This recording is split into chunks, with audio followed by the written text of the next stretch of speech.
Hello दोस्तों, welcome to my YouTube channel knowledge power. मेरा नाम है शुभदीप चटर्जी। मैं आप लोगों को आज एक स्पेशल टॉपिक को लेकर के आज हम लोग चर्चा करने वाले हैं। तो आज का जो टॉपिक है वो कॉस्ट अकाउंटिंग सब्जेक्ट को लेकर के है। और जो टॉपिक है that is how how much profit that should be transferred to the costing profit and loss account in case of construction contracts और any type of contract costing.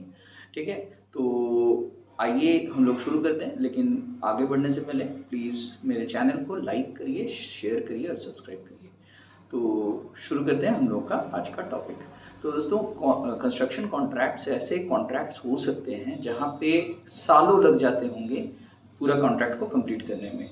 जैसे suppose for example एक road बनाने का construction contract या bridge बनाने का या dam बनाने का कंस्ट्रक्शन कॉन्ट्रैक्ट आपको सपोज मिला। तो यहाँ पे एक साल में कॉन्ट्रैक्ट जनरली कंप्लीट होता नहीं है, इसमें सालों लग जाते हैं। तो ऐसे हालात में ठीक है, एंटायर सपोज एक साल आपने कंस्ट्रक्शन कॉन्ट्रैक्ट को आपने जारी रखा और आपने देखा कि आपको कुछ हद तक प्रॉफिट हुआ है। तो क्या पूरा का पूरा प्रॉफिट को costing profit and loss account में डालना सही रहेगा दोस्तों? बिल्कुल नहीं। इसलिए क्योंकि हो सकता है बाद में जाकर के आपको लॉस हो जाए। ठीक है, तो यहाँ पे according to the concept of prudence हम लोगों को काम करना चाहिए। तो देयरफॉर हम लोगों को entire profit costing profit and loss account में नहीं ट्रांसफर करके एक अलग से हम लोगों को एक रिजर्व बना करके रखना चाहिए, that is called reserve for work in progress. तो हम लोग इस पर्टिकुलर टॉपिक में ये जानेंगे कि कितना हम लोगों को प्रॉफिट कौन सा क्राइटेरिया फुलफिल करने पर कितना प्रॉफिट हम लोगों को costing profit and loss account में ट्रांसफर करना चाहिए, उचित है। तो शुरू करते हैं हम लोग। तो सबसे पहले आप लोग यहाँ पे देख सकते हैं मैंने लिखा है rules for transferring profit to costing profit and loss account. तो ये रूल्स का जो पहला पॉइंट है that is if work certified is less than 25% of contract price. तो दोस्तों सबसे पहले आप लोग मेरे से पूछोगे कि सर वर्क सर्टिफाइड क्या होता है। तो जब भी कोई कंस्ट्रक्शन कॉन्ट्रैक्ट होता है ना, तो जो कॉन्ट्रैक्टी है यानी कि जो कस्टमर है वो जानना चाहेगा कि वाकई में काम किस हद तक कंप्लीट हुआ है। तो वो एक अपना इंजीनियर को हायर करेगा या कोई आर्किटेक्ट को हायर करेगा या कोई सर्वेयर को हायर करेगा और एनी अदर एक्सपर्ट को हायर करेगा जो उसके बिहाफ में कंस्ट्रक्शन कॉन्ट्रैक्ट जहाँ पे हो रहा है उस साइट पे विजिट करेगा और चेक करेगा कि किस हद तक काम को कंप्लीट किया गया है। जहाँ पे वो सेटिस्फाइड रहेगा कि हाँ इस हद तक काम को कंप्लीट किया जा चुका है, तो वो एक सर्टिफिकेट देगा। ठीक है, दैट सर्टिफिकेट, उस सर्टिफिकेट में जो अमाउंट मेंशन रहेगा that is called as work certified. ठीक है, अच्छा कभी कभी ये विजिट्स जो होते हैं ये साल के दौरान उस कोई भी डेट में हो सकता है। सपोज करिए कि contractor is for his accounting purposes is using the period time period from 1st April to 31st of March. Now expert has visited the construction site on 31st December। ठीक है, 31st December को वो आ चुका है, जबकि अभी भी 3 months अभी भी बचा हुआ है। जनवरी फरवरी मार्च 3 महीना और काम जारी है। ठीक है, तो वर्क उसको सर्टिफिकेशन जो मिलेगा वो तो 31st December तक का मिलेगा। तो work certified will be till 31st of December तक का काम का। लेकिन जनवरी फरवरी मार्च महीने में जो उसने काम किया है उसका भी तो एक सर्टेन कॉस्ट लगा होगा, उसका भी तो एक सर्टेन कॉस्ट वो इनकर किया होगा, वो तो अभी तक सर्टिफाइड नहीं हुआ होगा। तो उस पर्टिकुलर पार्ट को हम लोग बोलते हैं work uncertified. It is always to be measured at the cost price. ठीक है, तो ये जस्ट आप लोगों के साथ मैंने डिस्कशन किया कि वर्क सर्टिफाइड और वर्क अनसर्टिफाइड क्या होता है।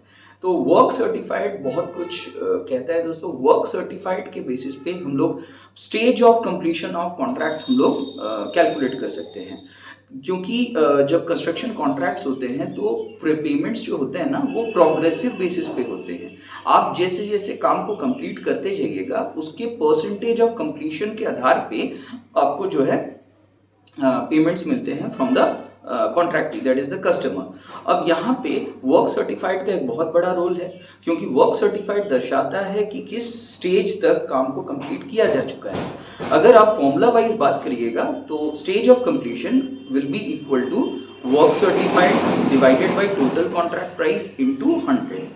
तो हम लोग देख रहे हैं कि वर्क सर्टिफाइड कॉन्ट्रैक्ट प्राइस का जो परसेंटेज है वो यहाँ पे बहुत ज़्यादा मैटर करता है। अगर वर्क सर्टिफाइड के साथ कॉन्ट्रैक्ट प्राइस का जो परसेंटेज है वो अगर 25% को क्रॉस कर रहा है, मतलब 25, आप ऐसे सोचो मोटा मोटी कि 25% काम कंप्लीट हो चुका है कॉन्ट्रैक्टर के द्वारा, तो 25% से कम काम अगर उसका कंप्लीट रहेगा तो कुछ भी आपको, कोई भी प्रॉफिट को, नोशनल प्रॉफिट को आपको costing profit and loss account में आपको ट्रांसफर नहीं करना चाहिए, क्योंकि ये सफिशिएंटली, हम लोग ये मानेंगे कि कॉन्ट्रैक्ट सफिशिएंटली एडवांस्ड नहीं हुआ है, तो अभी भी बहुत कुछ कॉन्ट्रैक्ट में होना बाकी है। That is why we won't transfer any profit to the costing profit and loss account. Rather हम लोग यहाँ पे क्या करेंगे, यहाँ पे हम लोग एंटायर प्रॉफिट को ट्रांसफर कर देंगे to reserve for work in progress account में। आई होप चीजें आपको समझ आ रहा होगा। अब हम लोग क्या करेंगे, यहाँ पे अब चेक करके देखिए, मैंने अब डिस्कशन में आगे बढ़ा है। Second rule, the nothing should be, पहले तो मैंने लिखवाया nothing should be transferred to costing profit and loss account if work certified is less than 25% of contract price. The entire profit of, second point, the entire notional profit must be transferred to the reserve for work in progress account. ठीक है, अब second point में देखिए क्या लिखा हुआ है, if work certified is greater than equal to 25% but less than 50% of contract price. मतलब वर्क सर्टिफाइड अगर 25% लेवल को, बेंचमार्क को क्रॉस कर रहा है या 25% तक छू दिया है, ठीक है, या और लेकिन 50% तक काम को कंप्लीट नहीं किया गया है, तो आप कितना प्रॉफिट को ट्रांसफर करोगे वो डिपेंड करता है। Transfer to costing profit and loss account will be equal to your notional profit. अच्छा, बार बार मैं नोशनल प्रॉफिट बोल रहा हूँ। Notional profit is that profit that has been arrived at after deducting the expenditures from the incomes and from the revenues under a particular construction contract from the contract account which is a ledger। ठीक है, laser से जो profit पता चला होगा, जो total profit आया होगा, that is called as the notional profit. तो notional profit multiplied by 1/3 into cash received divided by work certified, ये हो जाएगा हम लोगों का formula for when work certified crosses or touches 25% of the contract price mark।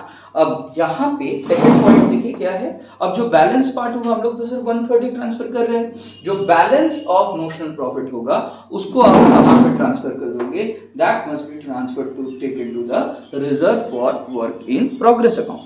अच्छा, अब third वाला जो रूल है वो है कि अगर work certified is greater than equal to 50% but less than 90% of contract price, तो यहां पे हम लोगों को कितना करना होगा, देखिए, transfer to costing profit and loss account is equal to notional profit into 2/3 into cash received by work certified. अच्छा, और जो बैलेंस बचेगा ऑब्वियस सी बात है उसको हम लोग ले जाएंगे reserve for work in progress account में। अब अगर वर्क सर्टिफाइड 90% को भी क्रॉस कर रहा है, if work certified is greater than 90% of contract price of course, then transfer to costing profit and loss account can be either of the following. ठीक है, यहाँ पे 4 फॉर्मूलाज होंगे, चारों में से कोई भी फॉर्मूला आप यहाँ पे फॉलो कर सकते हो। तो सबसे पहला फॉर्मूला है transfer to costing profit and loss account will be equal to estimated profit multiplied by work certified into contract price. Estimated profit क्या है हम लोग डिस्कस करेंगे, लेकिन ये फॉर्मूला आप यूज कर सकते हो। एस्टिमेटेड प्रॉफिट के साथ मल्टीप्लाई कर दो वर्क सर्टिफाइड को और डिवाइड कर दो कॉन्ट्रैक्ट प्राइस को। तो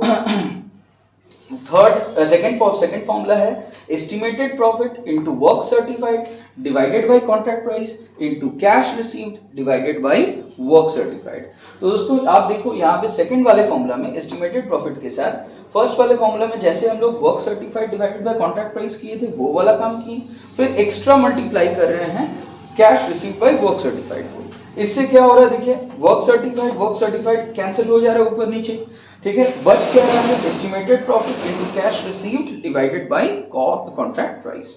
अच्छा, अब यहाँ पे आप देखो जो थर्ड वाला जो फॉर्मूला है वो यहाँ पे मैंने डिस्कशन किया है कोना में, थर्ड वाला फॉर्मूला। तो थर्ड वाला फॉर्मूला के मुताबिक estimated profit into total cost to date divided by estimated total cost. Total cost to date क्या हुआ दोस्तों, 31 मार्च तक आपने कितना खर्चा ऑलरेडी कर चुका है उसको आप बोलो टोटल कॉस्ट टू डेट, उसको आप मल्टीप्लाई करो एस्टिमेटेड प्रॉफिट के साथ और आपके मुताबिक टोटल कितने खर्चा लगने वाला है, टोटल जितना आपने अभी तक का खर्चा किया साथ में फ्यूचर में जो आपको आपके हिसाब से लग सकता है, सब मिला जुला करके जो कॉस्ट होता है that is called as estimated total cost. Estimated total cost से आप डिवाइड करो और मल्टीप्लाई करो एस्टिमेटेड प्रॉफिट से। अब एस्टिमेटेड टोटल कॉस्ट आप अगर पूछोगे कि सर इसका फॉर्मूला क्या होगा, तो इसका फॉर्मूला एक्चुअली में होता है टोटल कॉस्ट टू डेट मतलब आज तक का टोटल खर्चा plus additional cost to complete the contract. कोई भी एडिशनल जो खर्चा लगेगा फ्यूचर में जो अभी तक नहीं लगा है, ठीक है, उन दोनों को अगर हम लोग ऐड करेंगे that is additional total cost को जो कि फ्यूचर में लगने वाला है और साथ में आज तक हम लोग जो भी खर्चा ऑलरेडी कर चुके हैं टोटल कॉस्ट टू डेट दोनों को प्लस करेंगे तो आएगा एस्टिमेटेड टोटल कॉस्ट। अब इसका क्या सिग्निफिकेंस है डिस्कस करेंगे अभी। फोर्थ फॉर्मूला क्या है, देखिए फोर्थ फॉर्मूला में estimated profit to date, estimated profit है multiplied by total cost to date है divided by estimated total cost है। यहां तक पूरी तरीके से थर्ड फॉर्मूला फॉलो हो रहा है, लास्ट में खाली मल्टीप्लाई हो जा रहा है cash receive divided by work certified. अब यहां पे दोस्तों एस्टिमेटेड प्रॉफिट आप कैसे निकालोगे, एस्टिमेटेड प्रॉफिट का मतलब क्या होता है, एस्टिमेटेड प्रॉफिट का मतलब होता है कि कॉन्ट्रैक्टर को कितना प्रॉफिट होने का पॉसिबिलिटी है जब वो पूरा कॉन्ट्रैक्ट को कंप्लीट कर चुका होगा, अभी तक किया नहीं है, जब करेगा तो कितना टोटल प्रॉफिट होगा उसका अंदाजा, that is called as estimated profit. तो estimated profit is equal to कैसे निकालिएगा, कॉन्ट्रैक्ट प्राइस लीजिए उसमें से माइनस करिए एस्टिमेटेड टोटल कॉस्ट को, और एस्टिमेटेड टोटल कॉस्ट मैंने कितना बोला था, एस्टिमेटेड टोटल कॉस्ट था total cost to date plus additional cost to complete the contract. I think समझ आ रहा होगा। मैं एक छोटा सा एग्जांपल दे रहा हूं, मान के चलिए टिल 31 मार्च 2022 तक कोई कॉन्ट्रैक्टर ऑलरेडी 15 लाख रुपया खर्चा कर चुका है और उसके मुताबिक और एक साल में और 5 लाख रुपया उसको एडिशनल कॉस्ट आने वाला है। तो 15 लाख अब तक का टोटल खर्चा प्लस 5 लाख फ्यूचर में जो एक्सपेंडिचर करेगा, 15 और 5 मिला करके टोटल खर्चा उसका बैठ रहा है, उसके अंदाज अनुसार estimated total cost is 20 lakh रुपया। अब मान के चलिए कि कॉन्ट्रैक्टर को कॉन्ट्रैक्टी ने 40 लाख रुपया देने का वादा किया है, contract price is for 40 lakh rupees, तो 40 lakh rupees minus 20 lakh rupees difference कितना हो रहा है 20 लाख रुपीज, ये 20 lakh rupees is the estimated profit. I think पूरी तरीके से आपको समझ आ चुका होगा जो रूल्स एंड रेगुलेशंस है regarding the transfer of amount to costing profit and loss account. Please like करिए, शेयर करिए और सब्सक्राइब करिए मेरे यूट्यूब चैनल को। तब तक के लिए थैंक यू, बाय।